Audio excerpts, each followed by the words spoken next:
ওয়া হাদাইনাহুস সাবিলা ইম্মা শাকিরান ওয়া ইম্মা কাফুরা। ও বান্দা, এখন তোমার ইচ্ছা তুমি আমার কৃতজ্ঞ বান্দা হয়ে আমার ইবাদত করে আমার জান্নাতে আসতে পারো, না হয় তুমি বান্দা আমার নাফরমানি করে আমার হুকুম না মেনে অকৃতজ্ঞ হয়ে আমার জাহান্নামে আসতে পারো। এই ইচ্ছা আমি আল্লাহ তোমাকে দিয়ে দিলাম। কথা বলেন, আল্লাহ ইচ্ছা কি দিয়ে দিয়েছে। প্রিয় ভাইরা আমার, তাহলে আল্লাহর ইবাদত করতে হবে, এটা এক নাম্বার হক। কি এক নাম্বার হক? দুই নাম্বার, আল্লাহ তাআলার সাথে শিরক করা যাবে না। আল্লাহর নবীর সাহাবী হযরত মুআয ইবনে জাবাল রাদিয়াল্লাহু তাআলা আনহু বলেন, আমি নবীজির গাধার পিছনে অথবা ঘোড়ার পিছনে বসেছিলাম। এমন সময় নবীজি বললেন, হে মুআয, তুমি কি জানো আল্লাহর উপরে বান্দার হক কি আর বান্দার উপরে আল্লাহর হক কি? কি জিজ্ঞাসা করলে? নবীজি বললেন, হে মুআয, যে আল্লাহর উপরে বান্দার হক কি, বান্দার উপরে আল্লাহর হক কি? মুআয রাদিয়াল্লাহু তাআলা আনহু বললেন, আল্লাহ এবং আল্লাহর রাসূলই ভালো জানেন। এবার নবীজি বললেন, ফা ইন্না হাক্কাল্লাহি আলাল ইবাদি আল্লাহ রাসূল সাল্লাল্লাহু আলাইহি ওয়াসাল্লাম বললেন, আল্লাহর আর বান্দার উপরে আল্লাহর হক হলো বান্দা আল্লাহর ইবাদত করবে। কার ইবাদত করবে? ওয়ালা তুশরিকু বিহি শাইআ, তার সাথে কাউকে শিরিক করবে না। আর বান্দার আল্লাহর উপরে বান্দার হক হলো ওই বান্দা, যেই বান্দা আল্লাহর ইবাদত করবে আল্লাহর সাথে অন্য কাউকে অংশীদার সাব্যস্ত করবে না। আল্লাহর হাবিব বলেন, ওই বান্দাকে আল্লাহ তাআলা জাহান্নামের আযাব দ্বারা শাস্তি দিবেন না। সুবহানাল্লাহ বলেন।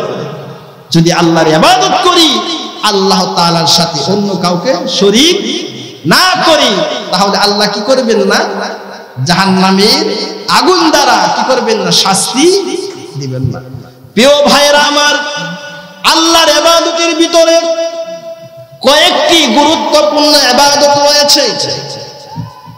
তার মধ্য থেকে একটি গুরুত্বপূর্ণ ইবাদত হলো ঈমান। একটি নাম কি? একটু আওয়াজ করে বলেন, সেটা কি? ঈমান। একজন মুমিন বান্দার সবচাইতে গুরুত্বপূর্ণ ইবাদতের নাম হচ্ছে ঈমান। কি? একজন মুমিন বান্দাকে 7টি বিষয়ের উপর ঈমান আনতে হয়। কয়টি? 7টি বিষয়ের উপর ঈমান আনতে হয়। তার মধ্য থেকে প্রথমটা হলো আল্লাহ তাআলার প্রতি ঈমান আনা। কার প্রতি? আল্লাহ তাআলা। আল্লাহ তাআলা বলেন, ইয়া আইয়ুহাল্লাযীনা আমিনু বিল্লাহি ওয়া রাসূলিহি ওয়াল কিতাবিল্লাযী নাযালা আলা রাসূলিহি। আল্লাহ তাআলা বলেন, হে মুমিনরা, হে ঈমানওয়ালারা, তোমরা আল্লাহ তাআলার প্রতি ঈমান আনো এবং তার রাসূলের প্রতি ঈমান আনো। ওই কিতাবের প্রতি ঈমান আনো যেই কিতাব তিনি তার রাসূলের উপর প্রেরণ করেছেন, নাজিল করেছেন। তাহলে এই আয়াত থেকে বোঝা গেল সর্বপ্রথম কার উপর ঈমান আনতে হবে? আল্লাহর প্রতি ঈমান আনতে হবে। অন্য আয়াতে আল্লাহ তাআলা বলেন, লাইসাল বিররু আন তুওয়াল্লু ওয়ুজুহাকুম কিবালাল মাশরিকি ওয়াল মাগরিবি ওয়ালাকিন্নাল বিররা মান আমানা বিল্লাহি ওয়াল ইয়াউমিল আখির ওয়াল মালাইকাতি ওয়াল কিতাবি ওয়ান নাবিয়্যিন। শুধু তোমরা এটা মনে করো না তোমাদের চেহারাকে পূর্ব এবং পশ্চিম দিকে ফিরানোটাই পুণ্যের কাজ, সওয়াবের কাজ। না না, সবচাইতে বড় পুণ্যের কাজ হলো, সবচাইতে বড় নেকের কাজ হলো আল্লাহর প্রতি ঈমান আনা। কার প্রতি? একটু আওয়াজ করে বলেন, সবচাইতে পুণ্যের কাজের নাম কি? আল্লাহর প্রতি ঈমান আনা। তার রাসূলগণের প্রতি ঈমান আনা, ফেরেশতাগণের প্রতি ঈমান আনা এবং আল্লাহ তাআলা রাসূল সাল্লাল্লাহু আলাইহি ওয়াসাল্লামকে জিবরাইল আলাইহিস সালাতু ওয়াস সালাম এই ঈমান সম্পর্কে জিজ্ঞাসা করেছিলেন। কি করেছিলেন? নবীজিকে জিজ্ঞাসা করলেন, ইয়া রাসূলুল্লাহ, ঈমান কি? এই জবাবে রাসূল কারীম সাল্লাল্লাহু আলাইহি ওয়াসাল্লাম বলেছেন, ঈমান হলো সর্বপ্রথম আল্লাহ তাআলার প্রতি ঈমান আনা। এক নাম্বার কি? আল্লাহর প্রতি ঈমান আনা। দুই নাম্বার ফেরেশতাগণের প্রতি ঈমান আনা। তিন নাম্বার রাসূলগণের নবীগণের প্রতি ঈমান আনা। চার নাম্বার কিতাবের উপর ঈমান আনা। পাঁচ নাম্বার পরকালের প্রতি ঈমান আনা। বিশেষ করে ছয় নাম্বার ভালো মন্দ তাকদীরের উপর ঈমান আনা। আর যে মওতের পরে আল্লাহ পাক পুনরুদ্ধার করবেন, জীবিত করবেন, এই সাতটা বিষয়ের প্রতি ঈমান আনা। কি করা? ঈমান। শুধু ঈমান আনলেই হবে না, ঈমানের উপর অটল অবিচল থাকতে হবে। কি করতে হবে? ঈমানের উপর অটল অবিচল থাকতে হবে। শুধু ঈমান আল্লাহ আর ঈমানের উপর অটল থাকলাম না, তাহলে সেই ঈমানের কি নাই? দাম নাই। প্রিয় ভাইরা আমার, কেমন কেমন ঈমানের প্রতি অটল অবিচল থাকতে হবে, মজবুত ভাবে, দৃঢ় ভাবে কেমন করে আল্লাহ তাআলার প্রতি ঈমান আনতে হবে। একজন মহিলা, একজন কি মহিলা কিভাবে ঈমানের উপর অটল অবিচল থেকেছেন, আর সেই মহিলার ঘটনা আল্লাহ পাক রব্বুল আলামিন কোরআনের মধ্যে বর্ণনা করে দিয়েছে। সুবহানাল্লাহ। শুনবেন নি? সেই মহিলা বর্ণনা আল্লাহ পাক রব্বুল আলামিন এইভাবে বর্ণনা করেন, ওয়াদারাবাল্লাহু মাসালাল লিল্লাযীনা আমানু রাআতা ফিরআউন ইয ক্বালাত রাব্বি ইবনি লি ইনদাকা বাইতান ফিল জান্নাতি ওয়া নাজ্জিনি মিন ফিরআউনা ওয়া আমালিহি وَنَجِّنِي مِنَ الْقَوْمِ الظَّالِمِينَ। প্রিয় ভাইরা আমার, আল্লাহ পাক রব্বুল আলামিন বলেন, আমি মুমিনদের সামনে একজন নারীর দৃষ্টান্তকে উপস্থাপন করলাম, ফেরাউনের স্ত্রীর দৃষ্টান্তকে উপস্থাপনা করলাম। বলেন তো ফেরাউনের স্ত্রীর নাম কি? একটু বলেন জোরে। আসিয়া, হযরতে আসিয়া। আল্লাহ বলেন, আমি আসিয়ার সেই বৃত্তান্তকে আমি মুমিনদের সামনে উপস্থাপনা করলাম। ইয ক্বালাত রাব্বি ইবনি লি ইনদাকা বাইতান ফিল জান্নাতি ওয়া নাজ্জিনি মিন ফিরআউনা ওয়া আমালিহি ওয়া নাজ্জিনি মিনাল কওমিজ যালিমিন। যখন ফেরাউন স্ত্রী আসিয়া আল্লাহর প্রতি ঈমান আনলেন, কার প্রতি? হযরতে মূসা আলাইহিস সালাতু ওয়াস সালামের প্রতি ঈমান আনলেন। ঈমান আনে যখন তিনি প্রকাশ করলেন তিনি মুসলমান হয়েছেন, মুমিন হয়েছেন, এই দিকে ফেরাউন আসিয়ার উপর খুব রাগান্বিত হয়ে গেল। সে এমন রাগান্বিত হয়ে গেল, তাকে এরকম জুলুম আর নির্যাতন শুরু করলো। হযরতে আসিয়াকে গরম বালুর উপর শোয়া দিলেন। এতেও ক্ষান্ত নয়। প্রিয় ভাইরা শুনুন, ও মা, ও আমার বোনেরা, দিনের কান লাগায় শুনুন, একজন মহিলার অন্তরের ভিতরে কি পরিমাণ আল্লাহর প্রতি ঈমান। ও মুসলমানরা, ভালো করে শুনো, কি পরিমাণ ঈমান থাকলে সে রাজ দরবার ছেড়ে আল্লাহকে প্রিয় মনে করেছে। হযরতে আসিয়াকে বালুর উপরে শোয়া দিলেন আর তার বুকের উপরে প্রকাণ্ড বিশাল পাথরকে রেখে দিলেন, যাতে করে আসিয়া নড়াচড়া পর্যন্ত করতে না পারে। এরকম যন্ত্রণা দেওয়া শুরু করলো। এমন সময় আল্লাহ তাআলার কাছে একটি প্রার্থনা করলেন। আল্লাহ তাআলা কুরআনে কারীমে এইভাবে বলেন, إذ قالت رب ابن لي عندك بيتا في الجنة ونجني من فرعون وعمله ونجني من القوم الظالمين ওগো আল্লাহ ওগো আমার রব আপনার নিকটে জান্নাতের ভিতরে আমার জন্য একটা ঘর বানাইয়া দিন ওয়ানাজ্জিনি মিন ফিরআউন আর ফিরআউন থেকে আমাকে মুক্তি দিন ওয়া আমালিহি তার সঙ্গ থেকে তার যে বাহিনী রয়েছে তার থেকে আমাকে মুক্তি দিন ওয়ানাজ্জিনি মিনাল কওমিজ জালিমিন আমাকে ফিরআউনের জালিম এই যে তারা সাঙ্গপঙ্গ রয়েছে এদের থেকে আমাকে মুক্তি দিন এই কথা যখন আল্লাহ তাআলার কাছে হযরত আসিয়া বললেন তাফসীরের কিতাবে পাই হযরত আসিয়ার সামনে আল্লাহ পাক রব্বুল আলামিন জান্নাতকে তুলে ধরেছে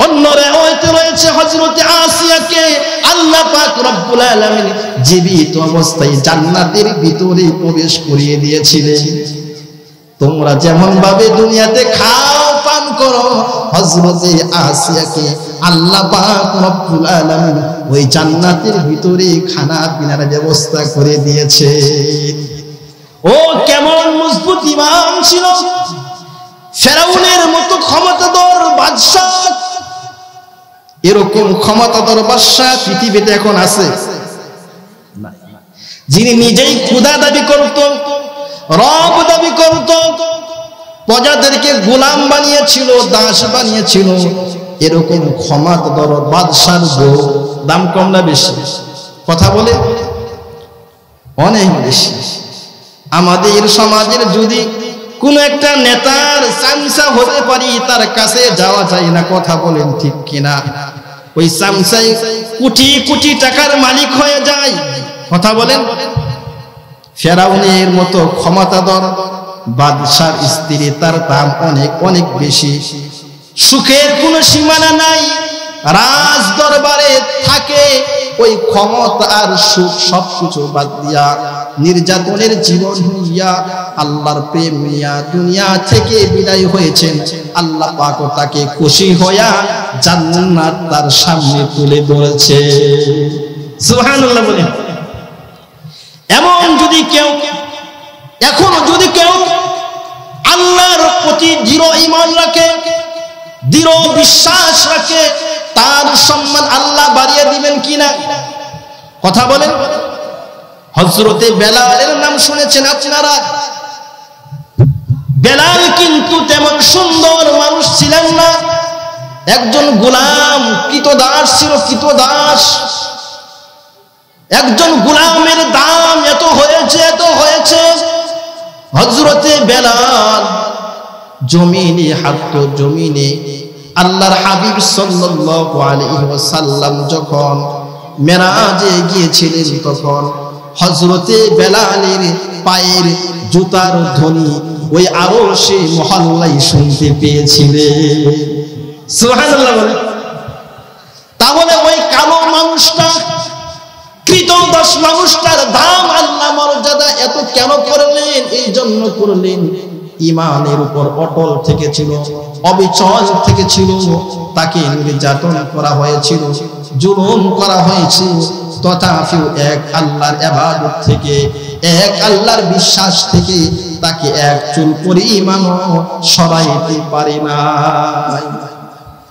পক্ষান্তরে হযরত রাসূল করিম সাল্লাল্লাহু আলাইহি ওয়াসাল্লামের চাচা আবু তালেবের নাম শুনেছেন একটু আওয়াজ করে বলেন শুনেছেন তো আবু তালেব কেমন মানুষ জানেননি যিনি হলেন নবীজির চাচা কার চাচা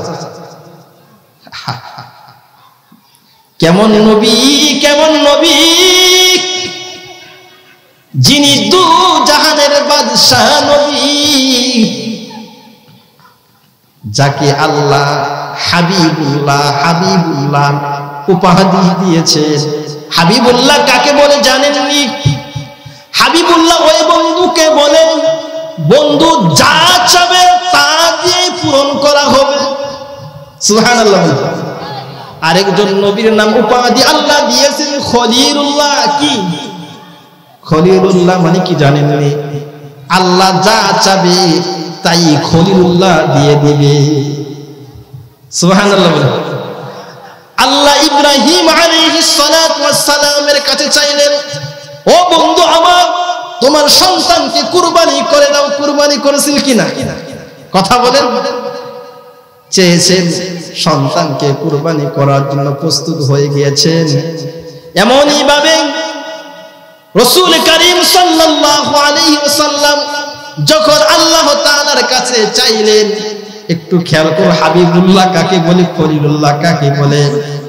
আল্লাহর কাছে হাবিব মুহাম্মদুর রাসূলুল্লাহ যখন চাইলেন, ওগো আল্লাহ, ওই যে চাঁদটা রয়েছে, ওই চাঁদটাকে তুমি আল্লাহ দ্বিখণ্ডিত করে দাও। আল্লাহর কাছে যখন নবীজি চাইলেন, সাথে সাথে ওই চাঁদ দ্বিখণ্ডিত হয়ে গিয়েছিল। এরকম হাবিবুল্লাহ, এরকম একজন নবীর চাচা আবু তালেব, শুধু নবীর চাচা নন, তিনি আরবের ভিতরে সবচাইতে নামী এবং দামি বংশের লোক। পৃথিবীর বুকে হযরত জিবরাইল আলাইহিস সালাতু ওয়াস সালাম বলেন, পৃথিবীর এক প্রান্ত থেকে অপর প্রান্ত আমি ঘুরে দেখেছি, কুরাইশের মতো এত সম্মানিত নামী বংশ আমি আর পৃথিবীতে দেখি না। সুবহানাল্লাহ। এরকম নামী এবং দামি বংশের ভিতরে আবু তালেবের জন্ম।